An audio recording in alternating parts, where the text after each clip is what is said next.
Good evening, everyone. This is the part 9 on a pictorial biography of Sakyamuni Buddha. So the race story continues like this. While the Buddha was in Ragadava, a young man named Yasas, who was the son of a millionaire of Varanasi, one day suddenly grew tired of his family and of his lustful life with many women. He ran away from home secretly and happened to meet the Buddha on his way. Upon hearing the Buddha preach and on learning the benefit of Dharma practice, he became exultant and requested permission to leave home and practice with the Buddha. On the same day, Yasa's father, in search of his son, met the Buddha and asked him about his son. The Buddha instructed him on appropriate points of the Dhamma, causing him to understand and joy arose in him, and allowed his son to leave home and become a monk. After hearing the Buddha preach, the rich man was very happy, and he also took refuge in the Buddha Dharma, and he expressed his wish to be a Buddhist lay follower and follow life after life the Buddha Dharma. He then invited the Buddha and Yasas to his home on the next morning for an offering. Later, four of the best friends of Yasas also left home and became Buddhist bhikshus, and they in turn led 50 young men of noble families to become Buddhist bhikshus. Without the need of Buddha's supervision, they all learned diligently and practiced strictly, and before long, they had all attained the stage of Arhat. When the Buddha had 60 bhikshus among his disciples, he held a meeting directing the bhikshus to propagate the Dhamma. The Buddha said, Bhikshus, I have been released from all the bondages of mankind and devas, and you have been released also. Now you are going to propagate Dharma in other places to give more people the chance of having the same benefit and happiness. No two of you should go the same way. Be sure to spread Dhamma to all places, far and near, so that human life may be purified and brightened. There are people in the world who have light passion and little desire. To such people, missing the opportunity to hear Dhamma means great loss of benefit. There are people ready for Dhamma, and they will be able to understand it clearly. I myself will go out to preach at Urula. After Buddha had sent out, for the first time, 60 of his Arhat disciples to preach at various places, he left Bragdava and journeyed toward Magadha in the southeast and finally arrived at Uruvilla village. He took up residence at the place of the not here called, a group of 1,000 people, the leaders of whom were the three Kasyapa brothers. In order to break through their wrong views completely, the Buddha expounded to their leaders basic Buddha Dhamma, which he had recently realized. After hearing the Buddha's sermon, they all were full of joy and made a request to leave home to become Buddhist monks. The three Kasyapas brothers and the 1,000 followers all became Arhants later. Then the Buddha took his Arhat disciples and went to Rajagriha to fulfill his promise to King Bimbisara to teach and enlighten the people of Magadha. Upon arriving at Rajagaha, Buddha and his disciples resided at Palm Garden, and with a fully compassionate heart, he preached in various ways to cause King Bimbisara and his people to comprehend, and they expressed their own wish to be the Buddha's disciples. King Bimbisara told the Buddha that when he was a crown prince, he had had the wish that, besides being a king, he would also be someday the first among all the kings to hear the teaching of the Buddha, who had attained the supreme enlightenment.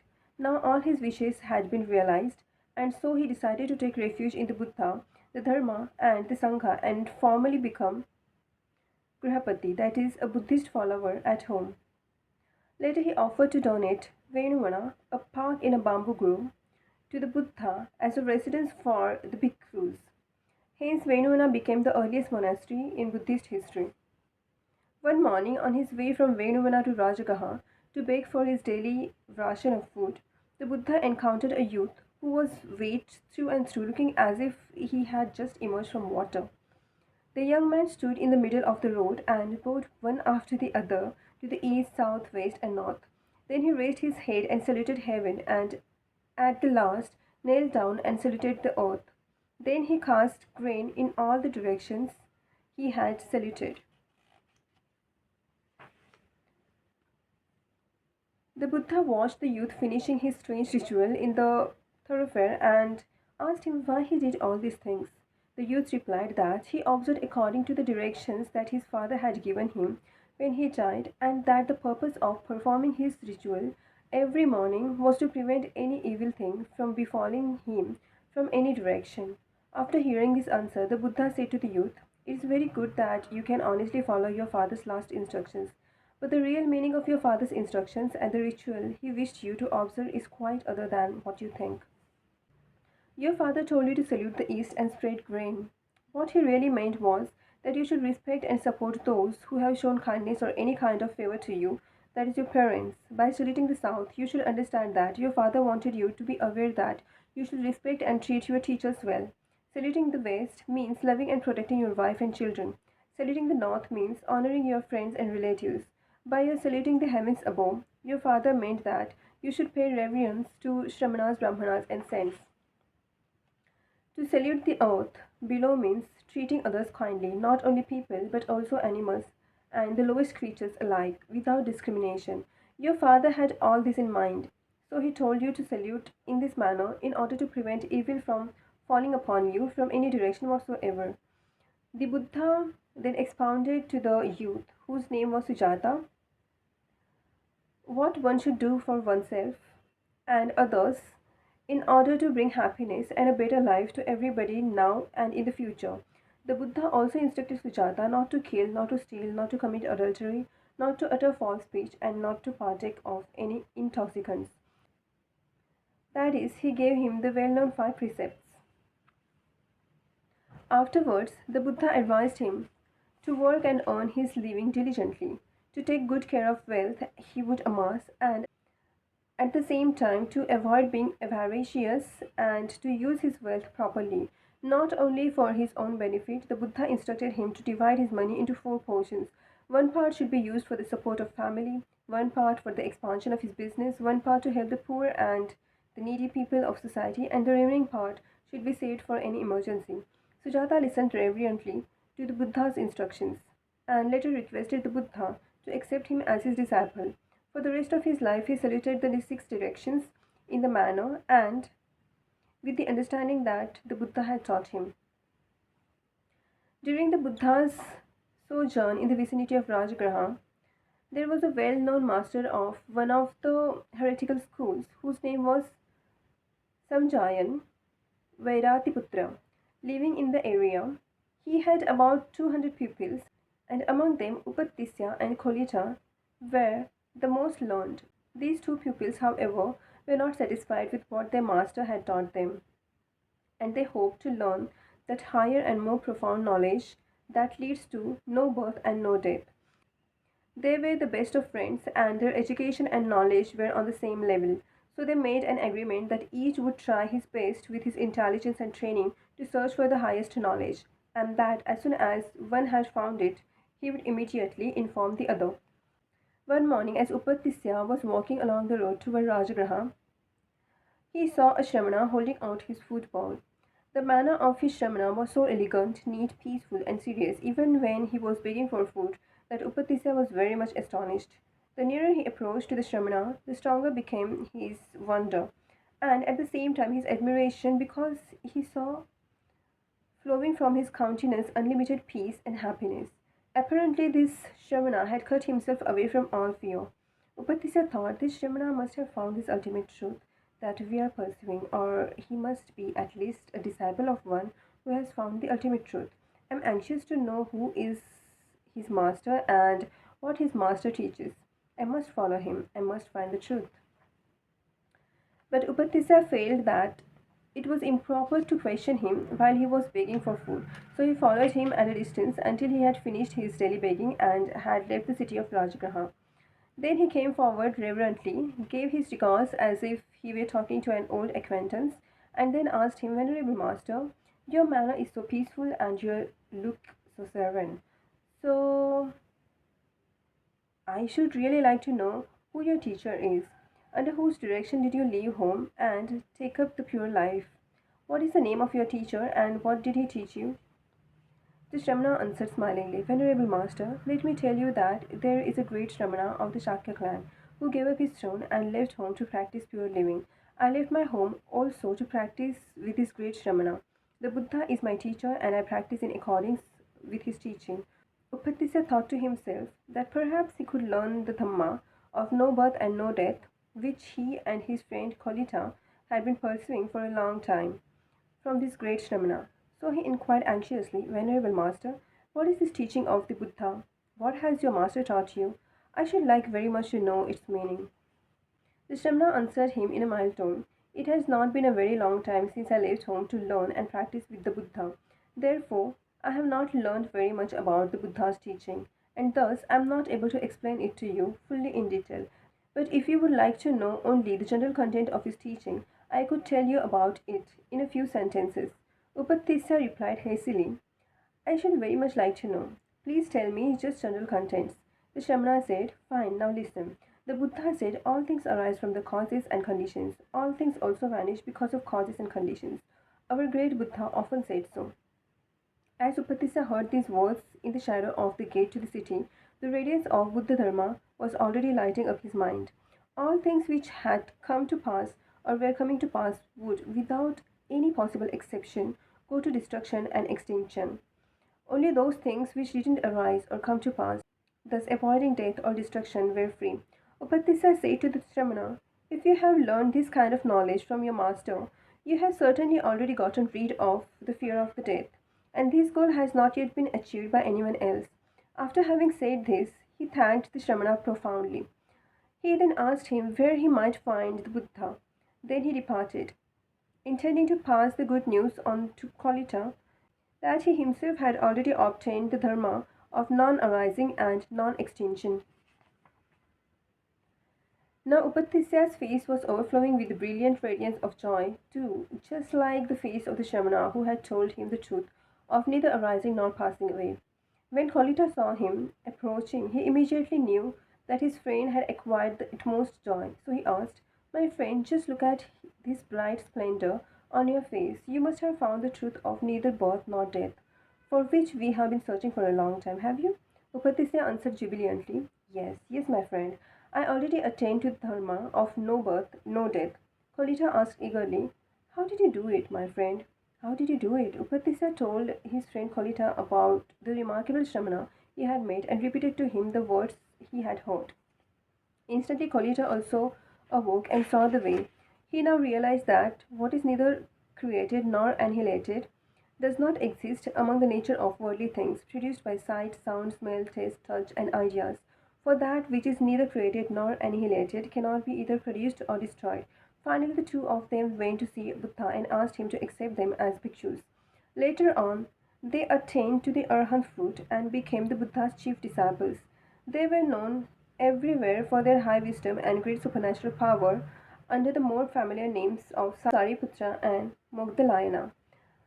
The Shramana who had told them the dharma of neither creation nor annihilation was Bhiksu Asvajit, and the verse that was handed down became known as the verse of Bhikshu Asvajit. When the Buddha was residing at Rajagaha, a conference was held at Venuvana for all the disciples on the full moon day of the third month, Thai era of the year.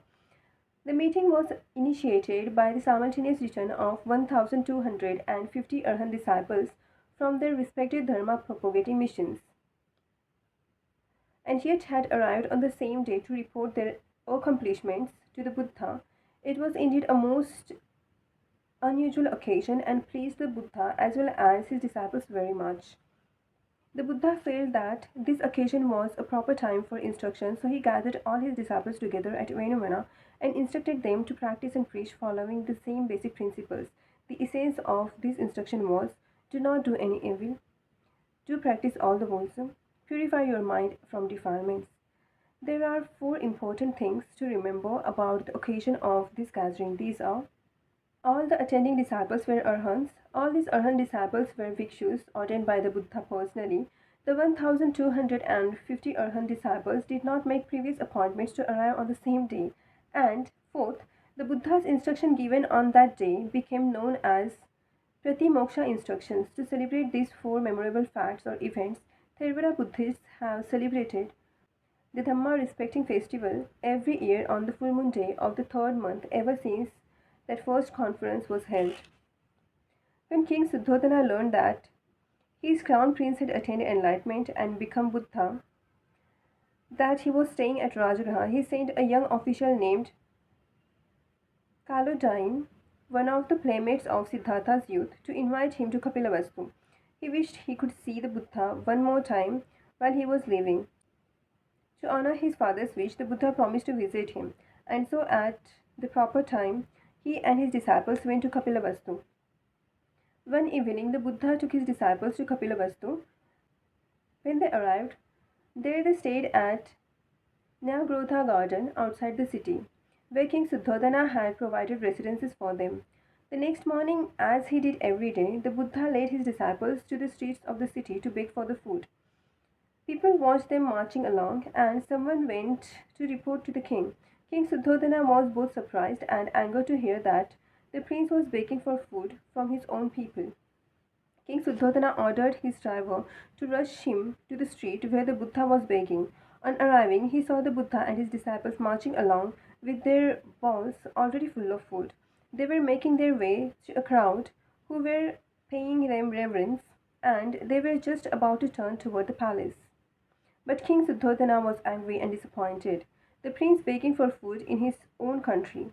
In his own country, the crown prince was entitled to take anything he wanted without asking for permission at all. So the king, looking at the situation in this way, naturally felt quite vexed. King Suddhodana went before the Buddha and reproached him in a tone of disappointment and indignation.